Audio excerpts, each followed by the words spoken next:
Catch 'em in the pasture, run 'em in the pen, work 'em on the Sundays, do it all again. Race 'em in the sand, buck 'em in the mud, drip a cowboy's sweat, bleed a cowboy's blood.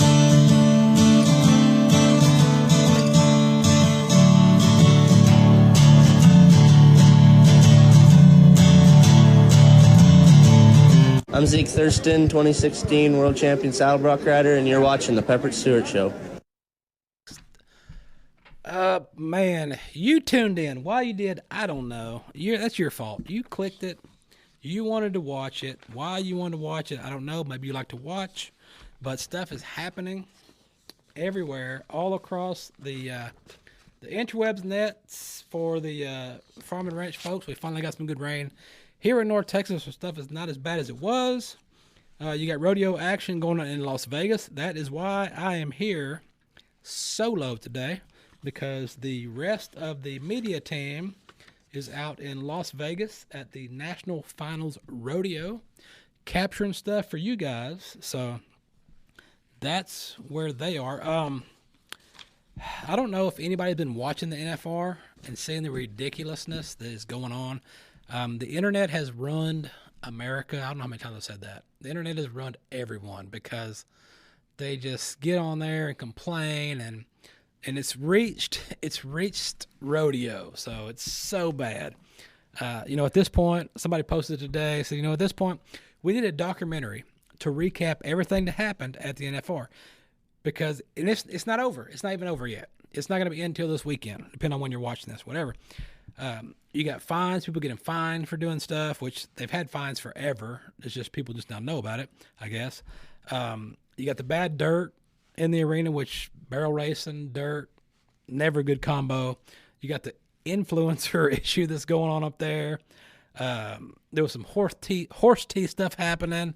And then, can you say the F word but not say it? He didn't even say it. He just mouthed it, and people flipped out. And the power went out. So, you had a power outage. Somebody said that Jesus turned out the lights because y'all were cussing too much. But I don't know. Tex in here to ask. He was supposed to come too. Old Tex. He was going to come here and ask and talk about his trials and tribulations of the married life. But he chickened out. He said he wanted his wife to beat him again. Allegedly. So a lot of stuff's happened. Over all that time.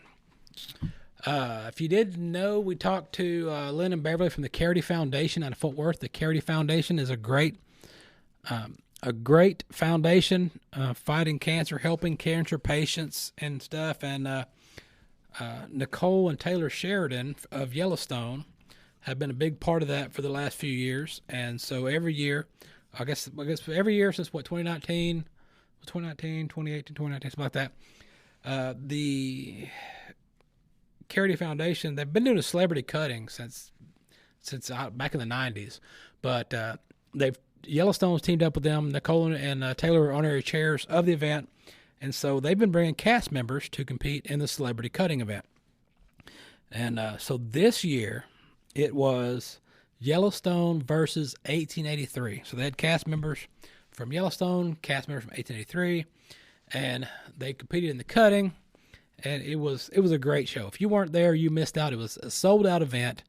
All the great tickets were sold. The only tickets available, I think, like a week before the event, was obstructed view tickets, like way in the back. So you might see something, you might not. So it was a great event. It raised plenty of money for the Careity Foundation, which helps out a lot of cancer patients.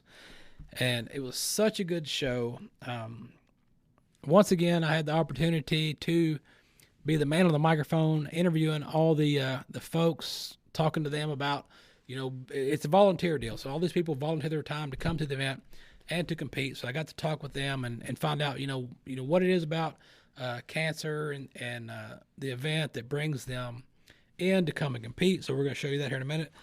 And it was a great night. After that, we'll probably dive into, we got Cowboys Helping Cowboys Charity Ball coming up next year in February. We're going to talk to Dave Samsel about that here in a little bit. But right now, I want you to take a minute and gander at the interviews here. The only ones we're going to show you right now, which you can find them probably on YouTube. Look up Pepper Stewart TV on YouTube or whatever. You can find the rest of the interviews. But we got Dawn Oliveri, which she was in 1883 and Yellowstone. She just hopped on recently in season 5 in Yellowstone as Sarah Atwood. So if you pay attention to that, she's in there. We got Eden Brolin, which is one of the barrel racers. Josh Brolin's daughter is one of the barrel racers that was there. And, of course, the young John Dutton, which is played by Josh Lucas. So I had the opportunity to visit with them and some others, but that's what we're going to show you. So take a look at them talking about stuff, see them in action, and then when we come back, we'll talk about some more stuff. Well, it's been a whirlwind because I was working and I thought I wasn't going to be able to make it until a few days ago, but then it opened up and I was like, guys, I'm coming.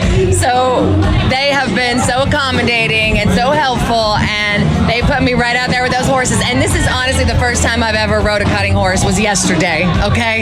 So, and I think that goes for a lot of us out here. I'm not alone. So I'm crossing my fingers. I'm praying to God that it works out. But the horses are incredible, and I would never pass up a chance to come out here and come and support this amazing charity and ride for cancer.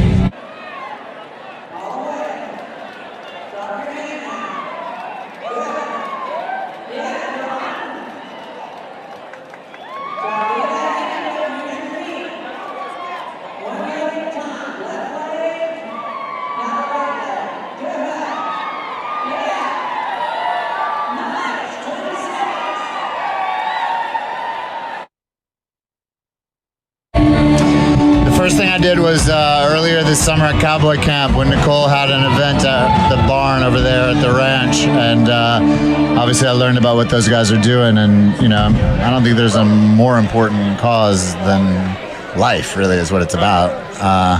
So I love what Nicole and Taylor are doing, and how they're, it's interesting. I heard someone say Taylor's got 3 different things he's supporting, and this is the main one. So it's his wife and him pouring their souls into it, and their money, and all of us trying to just support. Yeah, it's a great cause, and every year they've been here for many years, and it's always a good show. Being part of Yellowstone, bringing it in there and doing cowboy stuff, how's that for you? Well, I'm pretty excited tonight because I get to go out and show a horse, do this cutting thing that I'm just learning how to do. I've been on a horse on and off my whole life, but I've never cut before. And I tell you, the last couple of days, it's like instantly addictive. Everything about Yellowstone is a dream. You're out in Montana on these incredible horses and in this mind-blowing landscape with this, extraordinary dialogue, telling a story that people seem to really love. So it's the best job on earth. Grab to the top of the herd. Throw your hand down. Throw your hand down.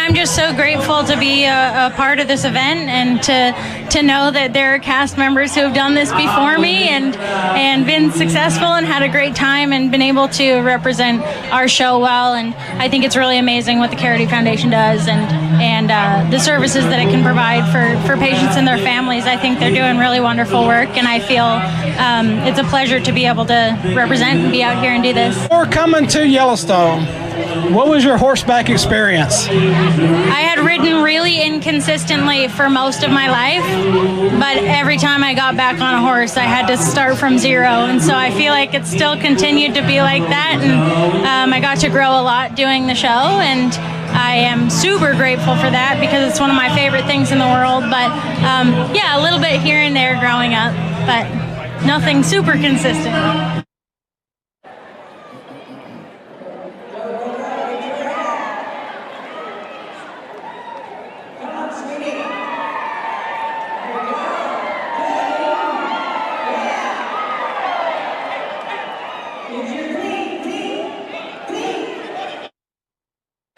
There are a lot of things that bring me here. I was introduced to Careity through Taylor and Nicole Sheridan, working with them on Yellowstone. I am the daughter of two parents that were diagnosed with cancer. I lost my dad to cancer 9 years ago. My mother survived cancer. My mother-in-law survived breast cancer. And so I know what it means to feel lost in the experience that is what it does to your family, what happens to loved ones when you don't have the answers. So it's a cause that's very, very close to my heart. So I've gotten to know Lynn and Beverly really well. We've on Yellowstone 1883 have invited donors to come visit us on set, and we've been really kind of in the trenches with them for the last couple of years. It's been a real honor. I think what they do is so necessary and so graceful in the way they manage to find the scope to reach out. So I'm just really proud to be involved in whatever small way I possibly can. So yeah, it was a great event, a great night. Yellowstone versus 1883. Good show. A lot of folks out there. Those few interviews are out there to look at on the interweb nets. I got a few more I'm working on that I'll be putting out too from there. So check it out and be there next year. Every year, first Friday of December, every year, they have an event in Fort Worth. So be there or be round. You can't be square, but you can be round. Lots of donuts will do that. But other than that, we're going to jump into some more stuff. There's an event coming up in February over in Fort Worth as well. It's been around for a long time, and it is the Cowboys Helping Cowboys Charity Ball. I think the first time we jumped on this deal was back in, 2017. We talked to Dave Samsel about that. I think we were doing a golf tournament. And it's progressed every year. It's gotten bigger and better. And so we're going to talk to him about what's happening after the first of the year. So, Dave, what is going on?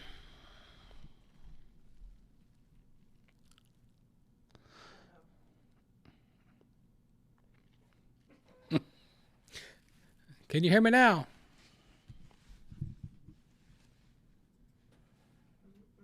Maybe not.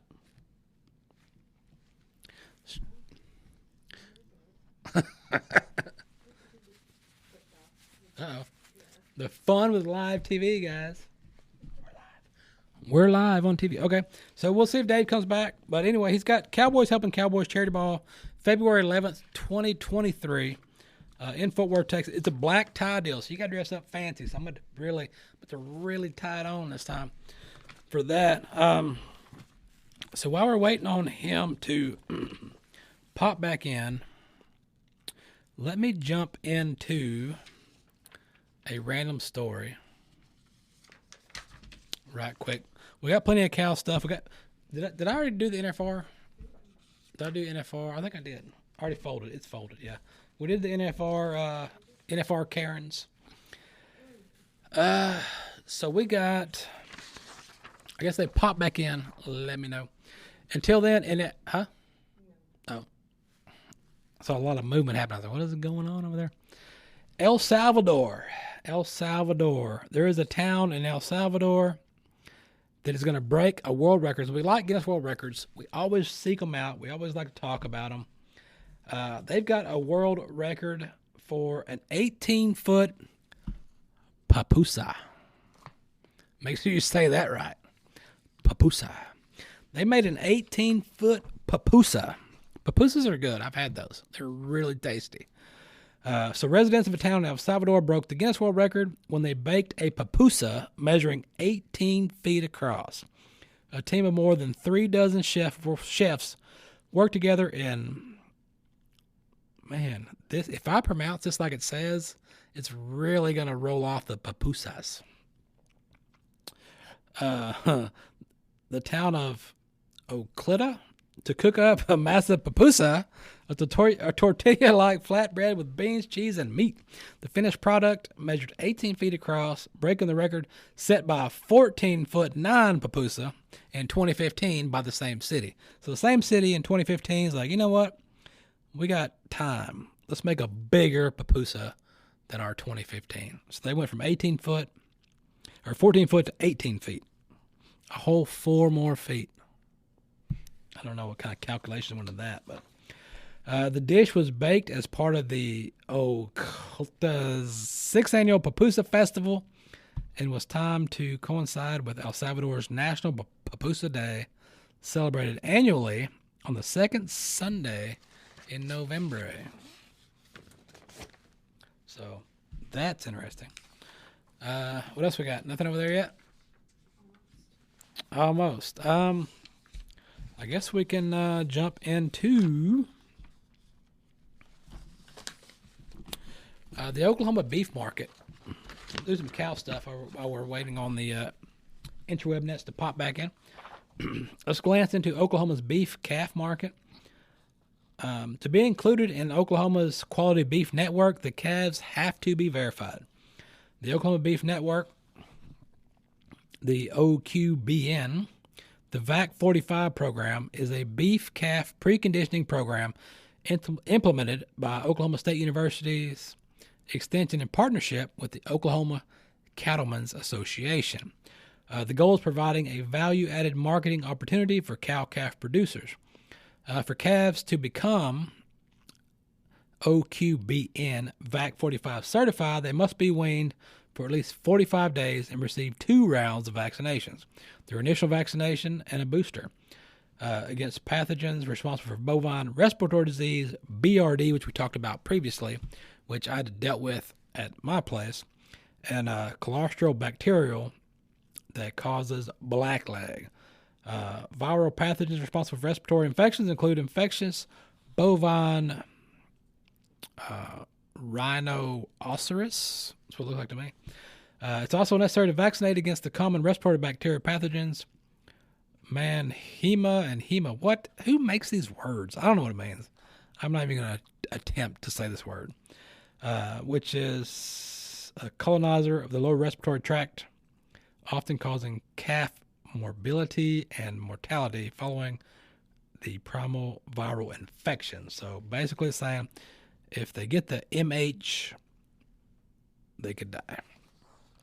In addition to being weaned and vaccinated, the calves must be bunk broke, castrated, and dehorned before the date of sale, and deworming is recommended. Oklahoma State Extension agents verify that calves have met the program requirements. Once verified, the calves receive an OQBN VAC 45 certification and may participate in the program's sanctioned sale taking place at various Oklahoma livestock auction facilities.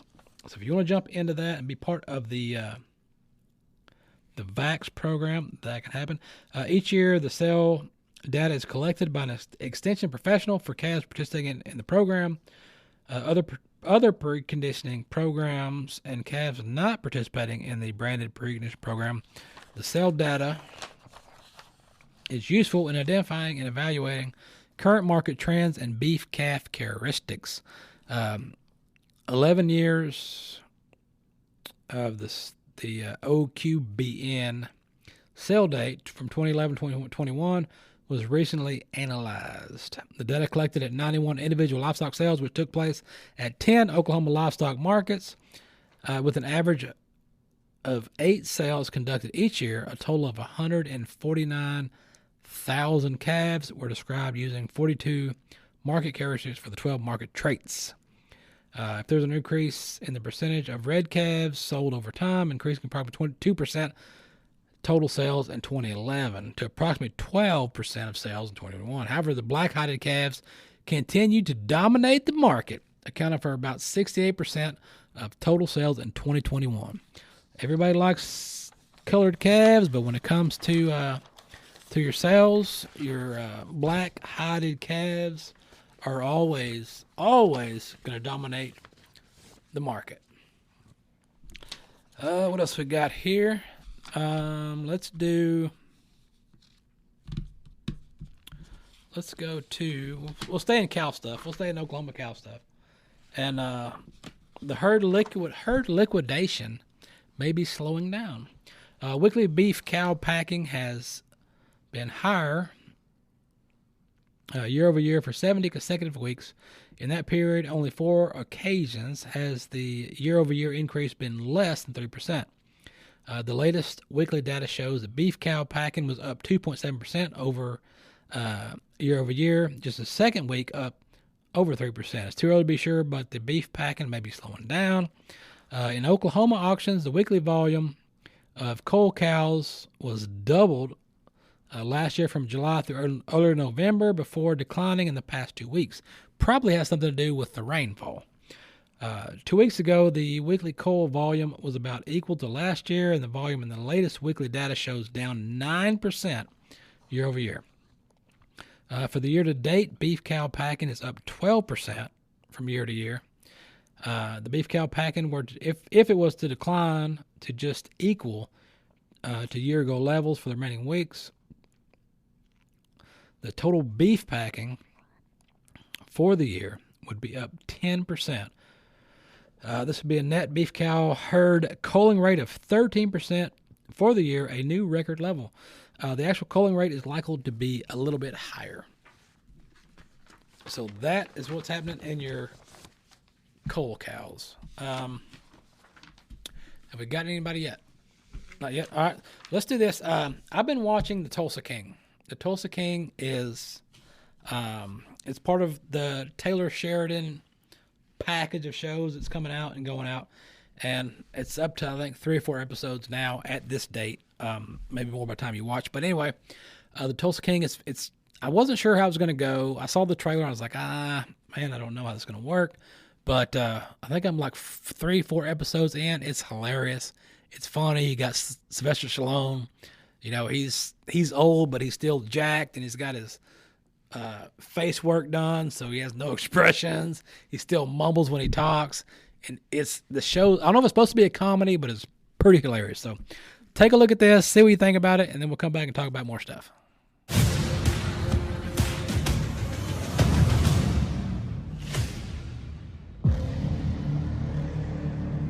I kept my mouth shut for 25 years. I don't know what you're expecting now that you're back. I'm expecting adequate compensation. Tulsa. What's Tulsa? I want you to go there. The horse race, the Springboard Mile. There's nobody doing nothing. You can do whatever you want.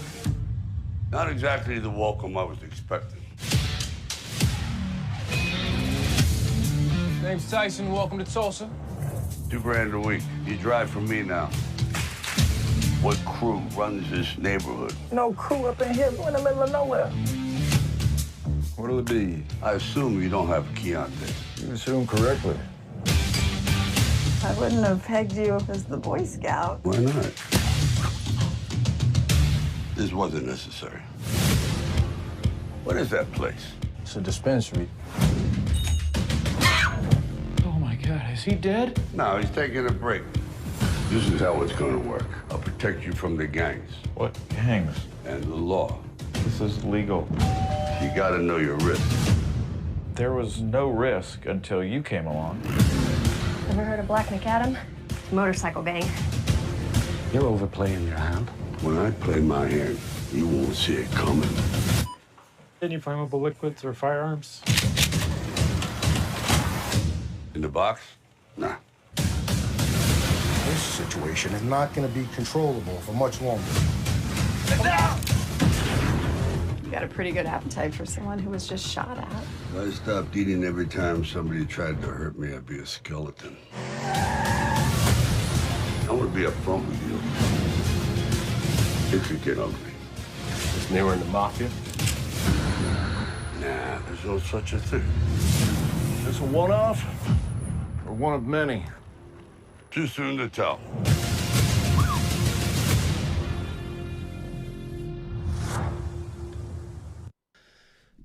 Tulsa King, check it out. Man, that show's funny. It's good stuff. You got to watch it. You got to check out Tulsa King. We did some cow stuff. What else? If you got anything popped in over there, not yet. Okay, let's do this. This one's funny. It reminds me of the old days when I was a kid, and my sister moved off to Oklahoma to get married, and was like, "Hey, take care of my goldfish for me." And was like, "Okay." So went out, dumped them in the pool, and then later, because we had a lot of catfish out there, we'd feed dog food to the catfish.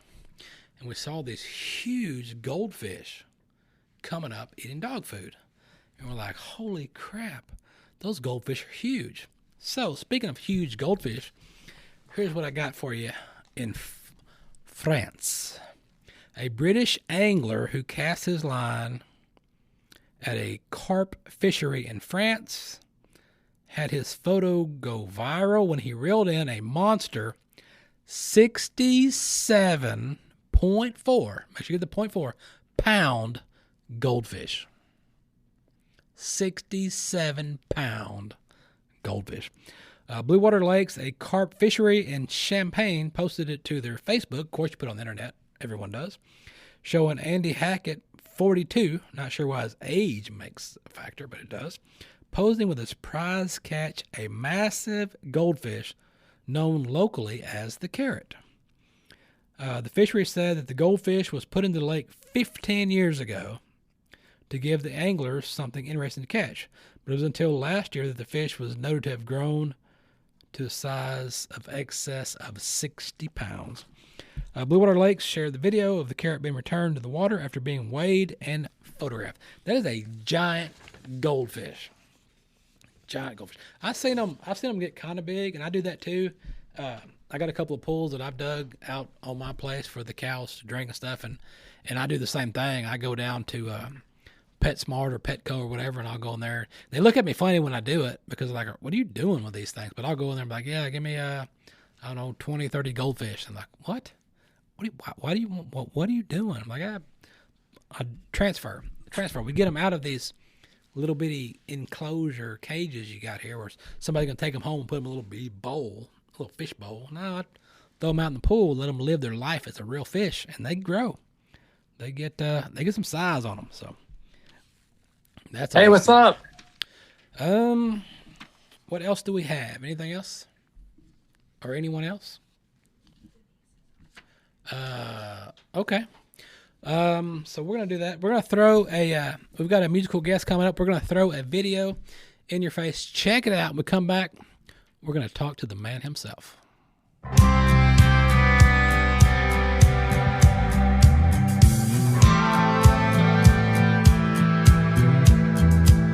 The ice ain't even melted in my glass. It feels like barely any time has passed. Who needs conversation? I know what you're saying. Baby, when you look at me like that. Only one drink in and I'm already all over you and you're all over me. Only playing one song and it's on. Got 1,000 of your red wine lipstick kisses on my neck. And we ain't even gotten started yet. Oh no, I'm gone just one drink in.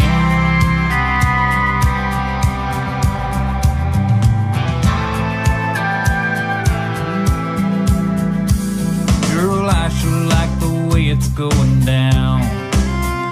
And I'm not sure I even need another round.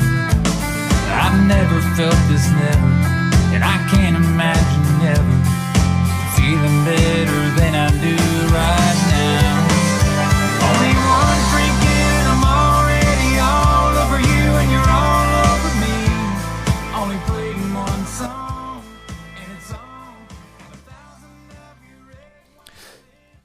All right, you seen the man right there getting it down for you guys.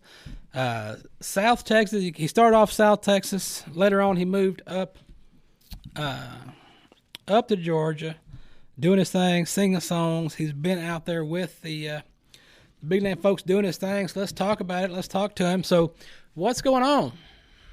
Hey, my friend, how are you doing? Oh man, we are doing great. We're doing great today. So let's talk about this because I'm from down south area down there, a little bit north of Houston. So you come from down around Beaumont. So how was that for you? What's that? How was that down in Beaumont? Man, I love growing up from here. So many influences here that really kind of shaped my career. Yeah, and that's the thing that they mentioned. You know, of course, being in Texas, playing in Texas, and seeing George Strait play. I mean, what does that do for somebody that's playing music? Yeah, no kidding. About that time that I saw George Strait, I was a kid, and I kind of had an idea I wanted to play music. But seeing Mark Chestnut, Tracy Byrd, and Clay Walker all succeed from my hometown kind of made it attainable. And then George was just the icing on the cake, just to see him come out. And that's actually the one he came out and said, "My goodness, it sure is good to be here in Corpus Christi, Texas." I was like, my goodness, he doesn't even know where he is. That's what I'm doing right there. Yeah, that's it, right? You're like, I don't know where I'm at, but I'm here. So, growing up listening to George and those guys, Keith Whitley, George Jones, Conway Twitty, which everybody says, hey, if your dad had a Conway Twitty haircut, you got siblings you don't know about. It's true. But so seeing those guys and being the influence, is that kind of what molded you into the style that you sing today? It really did. I'm a good combination of all of those guys, and they all shaped my sound. And you spent time at A&M. I went to a lot of football games at A&M. I did my big on. Oh yeah. I did my equine reproduction at A&M. So yeah, that's okay. That's well, a you're good an place ag city then. Yeah, that's a good place to be. Yeah. That was the best time of my life. Living there in College Station, going to school there. It was my very first live performance too. So that sorted it out for me. Yeah. So after you're doing your first live, you go out there, you do your first live, you're going in just like everybody when they do the first one. They're going, man, I don't know what's going to happen. What are they going to say? What are they going to do? What's going to happen? So you go in, you do your first live performance, live audience. What happens? It was for a bunch of people eating in a restaurant, and my roommate and I went up there. It was called the Beef and Brew at the time, and asked if we could bring our guitars up there and sing for free. And so people pretty much ignored us, but we loved it. We loved having people listening to us. We had a captive audience. That's right. They weren't going nowhere else. Exactly. Not until they finished eating anyway. Yeah. The new song you got coming out. So as far as your albums, how many albums do you have out going right now? So I had an EP, a little 6-song EP. Then I had a full album, Long Live the Cowboy album. Mm-hmm. And we've recently been releasing singles that are going to be off the brand new album that will be out, I'm going to guess, February. Okay. So, we've released One Drink In as a single, and it did really well. I was shocked because I not only was pushing Texas, but I was pushing, country music nationwide, and it really hit a spot. So the guys in Texas radio are familiar with me, but no one else. So I really wasn't expecting much. I wasn't expecting to play the song with a name they couldn't pronounce, Yeah, and that's what they're looking at. And go, man, what is this guy's name? How do you say? How do you how do you say it? So what's the correct punctuation? I get this all the time. So the correct one is Donice Morace. Oh. Not Donice, not Morace, not Donice Morace. It's Donice Morace. Yeah, well, like Donice Morace. Yeah. Like, who's that guy? What's he gonna sing country music about? But right. So what? And when you left, so you left Beaumont, you went to Georgia. What was that about? Mm-hmm. I was there for about 5 years, and I was singing at the Cowboys Dance Hall there in Kennesaw, Georgia. And so we sang 5 nights a week, but every Friday night we would open up for a national act. So it was a time for me to watch and learn, right. Watch what worked for them, what didn't work, what I could incorporate into my show. So it was pretty fun. And spending time doing that, you've opened for some big acts and things, and no doubt. And those guys that you opened for, what would you say would be the funnest act to be involved with? Having a big, loud, crazy show that you worked with. Ooh, that's tough. There were a bunch. Actually, I actually did one with Kenny Chesney there in Atlanta, so that was fun. Did he have on shoes? He did have on shoes. He did have on shoes. He was real cool. I enjoyed Steve Warner. I did a show with Steve Warner there, and he was really cool. Very personable. Yeah. He's back there doing magic tricks for us, before the show. Yeah. So what do you got coming up as far as your tour schedule? If you want to send folks to check out your tour schedule and stuff like that, where are you going to be next? What do you got coming up, and where is the best place for folks to check out your music? So you can always find out where we're going to be on my website, donicemorace.com. But if you're looking for me on social media, it's going to be at Donice Morace Music.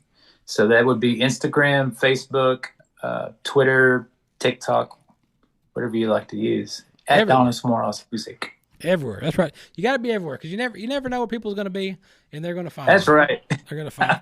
They're going to find you. All right. So the fan favorite everybody wants to know is when you're laid up at the house, you got a few days off, you're not on the road, you're not doing anything. You go out back, you fire up the grill. What are you putting on it? Firing up the grill, I'm probably listening to some Jones. Yeah? Yeah, I like the old stuff. To me, it was real. So whether it's Jones, Whitley, or Conway, or Paycheck, it's going to be old. Old times best. And what are you frying up on that grill? Probably burgers. I'm a burger eater. Yeah. Burgers. All right. No hot dogs. Nah. You never know what you're eating there. No, it's a surprise every time. Oh man. All right. Well, we appreciate you visiting with us, and we'll let you get back to it, man. And we'll send folks your way. Let them check out your music. It's always good stuff. And man, we'll see you down the road. Hey, thank you so much for having us. And Going is coming out.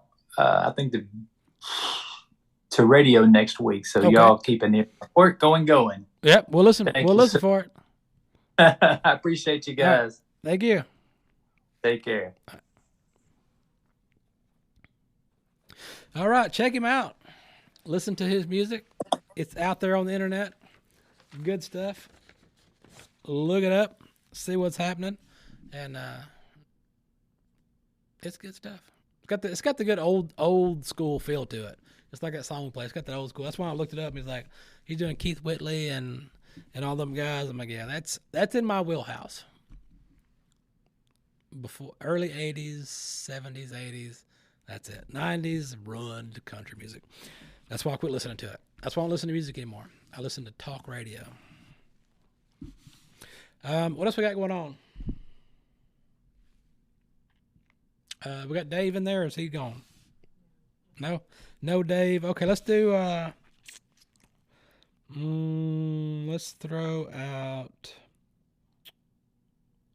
let's do one more wild news story, then I guess we can get out of here. Let's go to the Junk in the Trunk. Not a Cardi B song.